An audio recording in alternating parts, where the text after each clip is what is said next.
السلام علیکم، میں ہوں شگفتہ یوسف اور آپ دیکھ رہے ہیں میرا یوٹیوب چینل شگفتہ یوسف اور خوددار معاشہ۔ آج ہم جواب شکوہ کا 28واں، 29واں اور 30واں بند آپ کے سامنے پیش کریں گے۔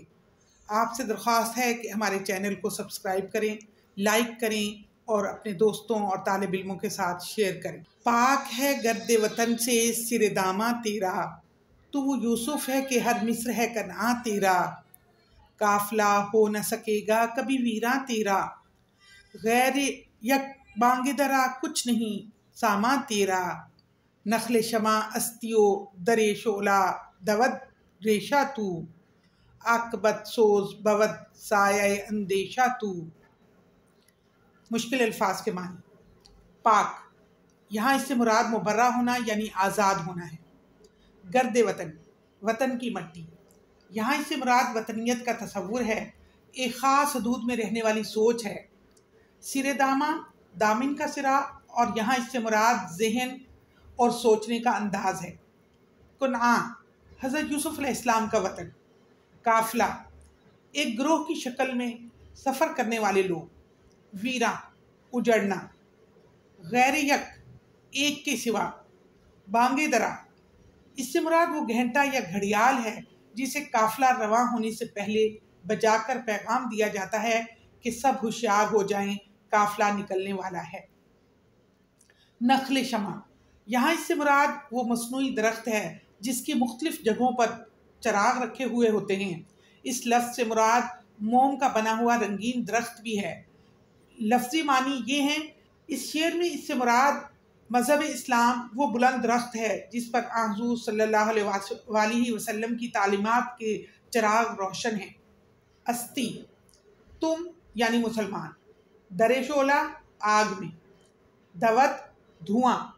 ریشہ، موم بتی میں وہ دھاگا جس کے بغیر موم بتی جل نہیں سکتی۔ عاقبت، نتیجہ یا انجام۔ سوز، جلنا۔ بود، ہونا۔ سایہ، پرچھائی۔ اندیشہ، فکر یا خوف۔ آپ کو بتاتے چلیں کہ اس بند میں 3 شعر جو ہیں، ان میں پہلے 2 شعر اردو کے ہیں اور تیسرا شعر فارسی کا ہے۔ شعر کو سمجھنے سے پہلے ہم اس وقت ریاست کے تصور کو پیش کریں گے۔ یعنی 4 عناصر ہوں تو وہ ریاست تسلیم کی جاتی ہے، یعنی واضح حدود، ڈیفائنڈ ٹیریٹری، اور مستقل عوام، پرماننٹ پاپولیشن، سرکار یعنی گورنمنٹ، اور نمبر 4 دوسرے ممالک کے ساتھ تعلقات بنانے کی صلاحیت رکھنا یا طاقت رکھنا۔ اگر یہ چاروں نقطے کسی علاقے کے رہنے والوں میں پائے جاتے ہوں تو وہ اپنے آپ کو ملک کے طور پر منوانے کا حق رکھتے ہیں۔ اسی طرح مکاولی کے مطابق اگر کسی علاقے کے رہنے والے اپنی تہذیب، تمدن، تاریخ، جغرافیائی اعتبار، زبان اور مذہب کی بنیاد پر اپنے آپ کو قوم کہتے ہیں تو انہیں حق حاصل ہے کہ وہ ملک بنا سکیں۔ لیکن حقیقت اس کے بالکل برعکس ہے کہ دنیا میں جتنے بھی ممالک ہیں ان میں معاشی اور معاشرتی اعتبار سے جن کو ہمیشہ سے لیے دبا دیا گیا وہ مسلمان ہیں۔ یعنی مسلمانوں کے اندر انہوں نے تعلیم کے ذریعے سے یہ چیزیں ڈالی، یعنی اسلام سے جب دور ہو گئے مسلمان، اپنے علم سے دور ہو گئے تو وہ مسلمانوں کو دبانے میں کامیاب ہو گئے۔ تو کیونکہ اسلام کی طرف سے مسلمانوں کو ریاست کا تصور کسی اور طرز میں سمجھایا گیا تھا جو کہ امت مسلمہ بھول گئی تھی، تو علامہ اقبال مسلمانوں کو ان کا بھولا ہوا سبق یاد کرواتے ہوئے فرماتے ہیں کہ مسلمان وطنیت کے نام کی وہ مٹی ہے جسے مغربی دنیا نے تخلیق کیا ہے، اس مٹی سے تیرا دامن پاک ہے۔ دوبارہ اس شعر کو ذرا دیکھیں۔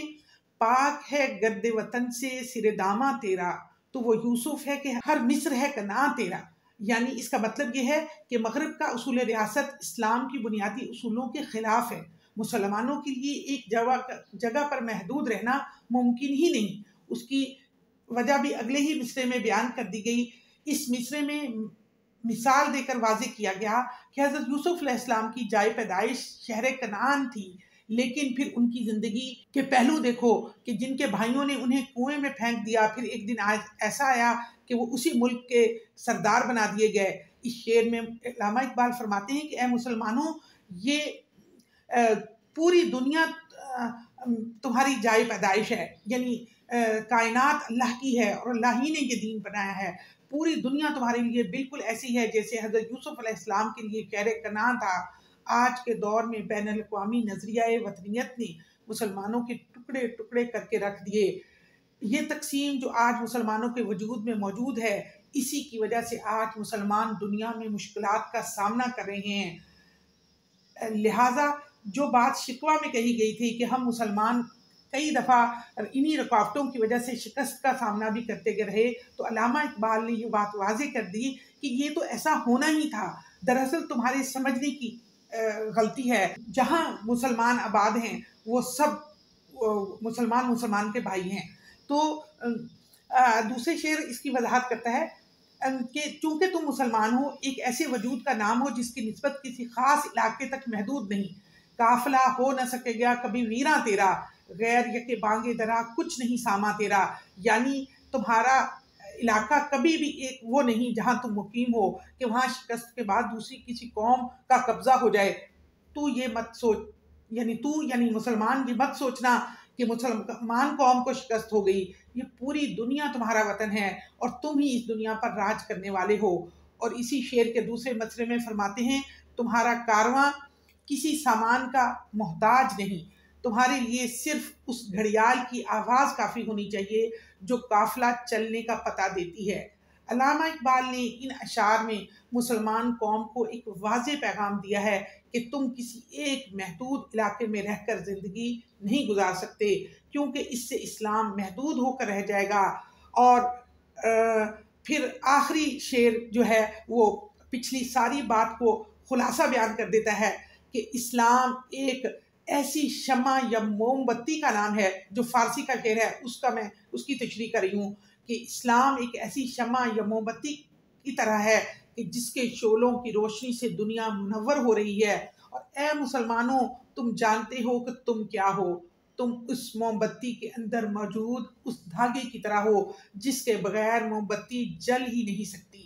یہ دھاگا خود جلتا ہے اور روشنی دیتا ہے۔ اس کا جو آخری مصرع ہے، عاقبت سوز بود سایہ اندیشہ تو، جیسے موم بتی دھاگے کے جل جانے کی پرواہ نہیں کرتی، اسی طرح تم اپنی دنیا میں شہادتوں کی پرواہ نہ کرو، بلکہ یہ روشنی ہی اس کا مقصد ہے، یعنی اسلام روشنی ہے اور مسلمان اس کا وہ دھاگا ہیں۔ اگر دھاگا جل بھی جائے لیکن اگر روشنی باقی رہے تو تمہیں کوئی خطرہ نہیں ہے۔ بالکل ایسے ہی اے مسلمان، تو بھی اس دھاگے کی طرح اپنے مستقبل کے خطرات اور طوفانوں سے بے پرواہ ہو جا۔ تجھے اس بات سے کوئی سروکار نہیں ہونا چاہیے کہ تمہارا انجام کیا ہوگا، بلکہ تمہیں تو صرف روشنی دینی ہے، پوری دنیا کو اسلام کی، توحید کی اور شہادت کی روشنی دینی ہے، خواہ تمہیں خود کو جلانا ہی کیوں نہ پڑے۔ ہم نے اس ویڈیو میں آپ کے سامنے ایک ہی بند پیش کیا ہے، کیونکہ یہ وہ بند ہے جو آپ کو اگر سمجھ میں آ جائے تو اقبال کی شاعری کا وطنیت کا تصور آپ کے سامنے بہت واضح ہو جائے گا۔ امید ہے آپ ہماری اس ویڈیو کو لائک کریں گے، شیئر کریں گے اور اپنے دوستوں سے سبسکرائب بھی کریں گے۔ السلام علیکم ورحمۃ اللہ وبرکاتہ۔